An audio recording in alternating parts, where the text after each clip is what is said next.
ہمارے شیخ تو جہاز میں بھی جب بیٹھتے ہیں تو فرماتے ہیں بھائی ایک ایک سورت کا آپس میں دور کر لو، لہذا الحمد شریف کا دور کرا دیتے ہیں یا کسی سورت کا، اس سنت کا زندہ کرتے ہیں۔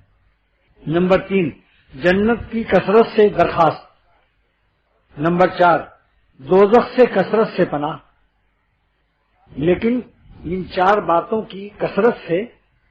اس میں جو تقاضے پنہا ہیں، پوشیدہ ہیں، اس کا بھی خیال رہے۔ لا الہ الا اللہ کا تقاضا یہ ہے کہ ہم غیر اللہ سے اپنے قلب کو بچاتے رہیں اور اللہ سے چپکاتے رہیں۔ لا الہ ہمیں غیر اللہ سے چھڑاتا ہے۔ اگر خدا چاہتا تو بہت دن تک لا الہ کراتا اور الا اللہ نہ دیتا کہ پہلے غیر اللہ سے دل کو پاک کرو پھر اللہ پاک سے ملاقات کرو،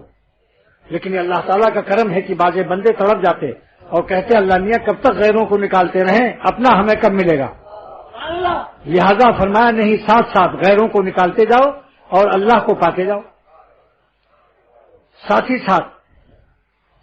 ساتھ واہ کیا کرم ہے کہ غیر اللہ کا خروج ہوتا رہے اور اللہ کے نور کا دخول ہوتا رہے،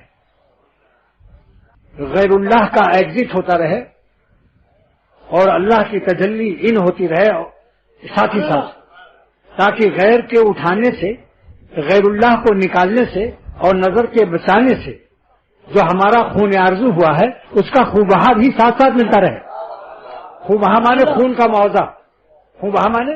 خون کا معاوضہ شریعت دلاتی کہ نہیں؟ کیا کریم مالک ہے۔ اور دنیا شریعت بھی ہماری مخلوق کے قتل پر مخلوق کا خوبہا ملتا ہے۔ اللہ تعالیٰ اپنے عاشقوں کے خون آرزو کے بدلے میں اپنی ذات، یعنی آپ نے چند خواہشات مخلوق نکالا اور خون آرزو کیا۔ اللہ خالق ہے، کتنا بڑا مالک ہے، اپنی ذات کو خوبہا مخلوق کی خوبہا پر ذات خالق مل رہی ہے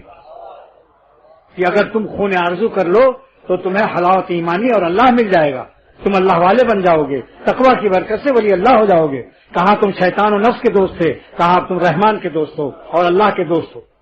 اپنی دوستی تو دیکھو کہ کتنی بڑی ذات سے تم دوستی پا گئے، اور ہم نے کوئی دنیا کا بادشاہ کسی بھنگی اور کسی معمولی شخص کو اپنا دوست کہنے سے شرماتا ہے، لیکن ہم نے تم کو منی اور ماں کے حیض سے پیدا کر کے انسان بنا کر ہم نے تمہیں گروہ اولیاء میں شامل کر دیا، اور میں ولی اللہ تم کو کہتا رہتا ہوں۔ یہ اللہ کا ظرف، اللہ کا حوصلہ، اللہ تعالیٰ کے کرم کی بلندیاں دیکھو کہ اپنے غلاموں کو نطفہ ناپاک سے پیدا کر کے اور ماں کے حیض سے تشکیل اور ترکیب دے کر فرماتے ہیں یہ بندے بوجھ ایمان و تقویٰ کے میرے ولی اللہ ہو گئے۔ اللہ تعالیٰ اپنے ادنا غلاموں کو جو لیٹرین میں نہ جائیں تو پیٹ پھٹ جائے پیخانے سے، ہگنے موتنے گندگی کے باوجود اتنا فرمایا استنجا کر لو، وضو کر لو، تمہارے پیٹ میں جو ہے فی ہے معافی وہ میں دیکھ رہا ہوں، ایک بغیر الترا ساؤنڈ کے، لیکن ہم تمہیں اپنے کرم سے اجازت دیتے ہیں کہ میرے سامنے ہاتھ باندھ کر کے نماز میں کھڑے ہو جاؤ۔ اگر تم کو کسی دوست کا پیشاب پیخانہ نظر آ جائے تو تم قریب نہیں بیٹھا سکتے ہو، یعنی آنکھوں میں کوئی ایسا آلہ ایجاد ہو جائے سائنس کی طرف سے کہ ہر آدمی کو دوسرے دوست کا پیشاب پیخانہ نظر آنے لگے کہ عقلیوں میں اتنا پرسنٹیج گو ہے اور دو بدو ہے،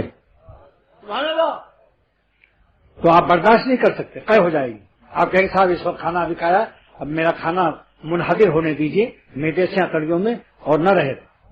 ورنہ مجھے قے ہو جائے گی۔ لیکن اللہ تعالیٰ کی لطافت کس قدر عالی ہے، اللہ تعالیٰ کتنا لطیف المزاج ہے، وہ لطیف ہیں، لیکن اس کرم کی بلندیاں دیکھیے کہ سب کچھ اللہ کو نظر آ رہا ہے۔ خدا الٹراساؤنڈ کا محتاج نہیں، ایکس رے کا محتاج نہیں، اسے سب نظر آ رہا کہ اس کی عطریوں میں اتنا فیصد کیا کیا مال ہے، لیکن وضو کر لو، استنجا سے بعد وضو کر لو، کچھ باہر نہ نظر آئے تو معلوم ہوا کہ نجاست حسیہ جو اندر پوشیدہ ہے اگر اس کا خروج نہ ہو اور ظہور نہ ہو تو تم ہمارے درباری ہو، دربار میں آ سکتے ہو وضو کر کے۔ تو نجاست حسیہ کے جب یہ حال ہے تو نجاست معنیہ گناہوں کے تقاضے جب تک تم اس پر عمل نہ کرو گے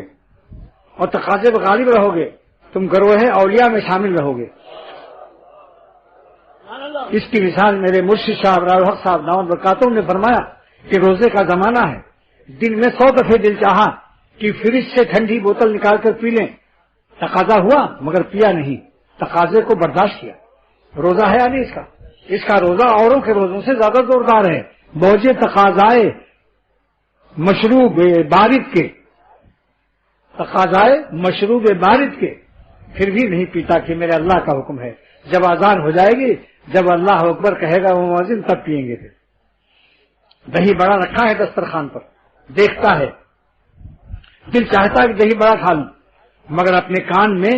اللہ کی بڑائی کی آواز کا انتظار کر رہا ہے کہ دہی تو بڑا ہے، دہی بڑا تو بڑا ہے، مگر جب تک اللہ کی بڑائی کی آواز اذان کی نہیں آئے گی، ہم دہی بڑے کو ہاتھ نہ لگائیں گے، اگرچہ نفس بڑبڑاتا رہے کہ پتہ نہیں یہ ملا کب کھلائے گا۔ دیکھا آپ نے بڑا میں بڑبڑایا، کیسا بڑبڑانا آ گیا۔